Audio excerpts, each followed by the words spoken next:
brutally violent side-scrolling beat-em-up action which replicates the old style faithfully. Mother Russia Bleeds. This really takes the classic formula from beat-em-ups of old and spices them up with the violent scene in games like Hotline Miami, leaving you with a game which, if the mainstream media got their mitts on it, it wouldn't exactly help the violent video games debate. Story-wise, it's set in the late 80s. You are part of an underground street fighting team which is promptly stormed by a military organisation. You awake in a laboratory being pumped full of a new drug called Necro, and have to fight your way out and find out who did it. Why isn't exactly considered as important. As is often the case with fighting style games, the controls are very critical, and I did briefly try to use a keyboard but soon found it far too irritating.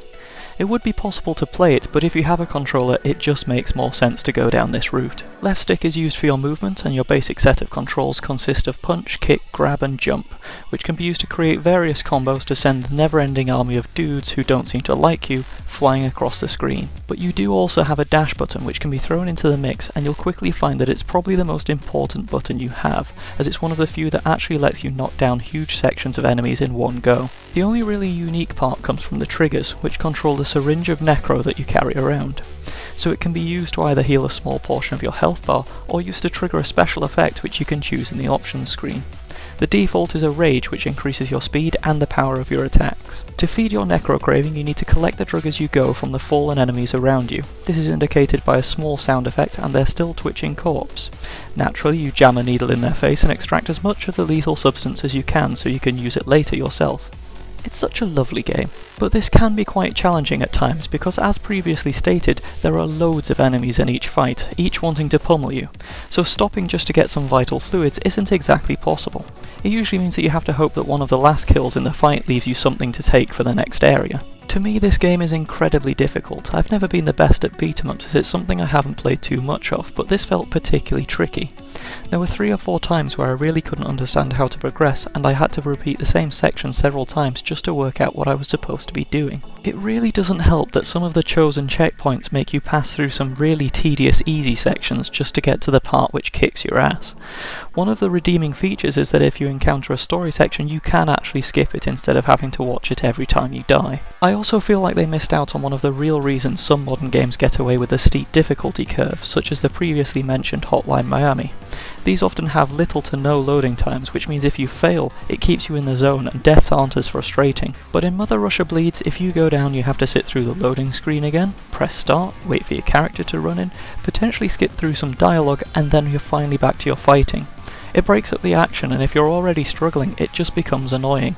Graphically, once again we're back in pixel format, as we often seem to be, and clearly the aesthetic has taken influence from Hotline Miami, with brutal smashing heads into the floor, gratuitous violence, and even adding the option to have CRT-style lines running across the screen. A nice feature to look at, but I'm not sure why you would actually want to play with it on. And the soundtrack is also great, although it doesn't have quite the same synthwave backing that you're used to with the current influx of 80s themed games. Content-wise, it's not exactly lacking. There is a nice variety of enemies to fight, each with their own little quirks, which make them irritating to deal with in their own special way. I'm looking at you, jump-kicking junkies. And the amount of weaponry that you can pick up is pretty ridiculous. 2 of my favourites were the long girder, which you could wipe out entire halves of the screen with one swoop, or the samurai sword, which, as you might expect, it gets a little bit messy.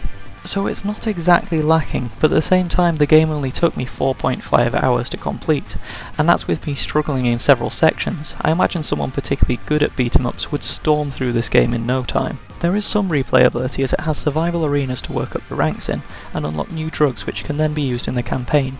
But I can't see this keeping someone entertained for hours on end, just a nice little jaunt for 20 minutes or so every now and then. I do think this is a great game, but as someone that doesn't have the same rose-tinted memory for this style of game, it's not one that I feel adds anything to the old games it's replicating. Of course it's worth playing, but I wouldn't want to play huge batches of it myself. Unless you really can't get enough of these games, I would say it's worth waiting for a good sale on this one.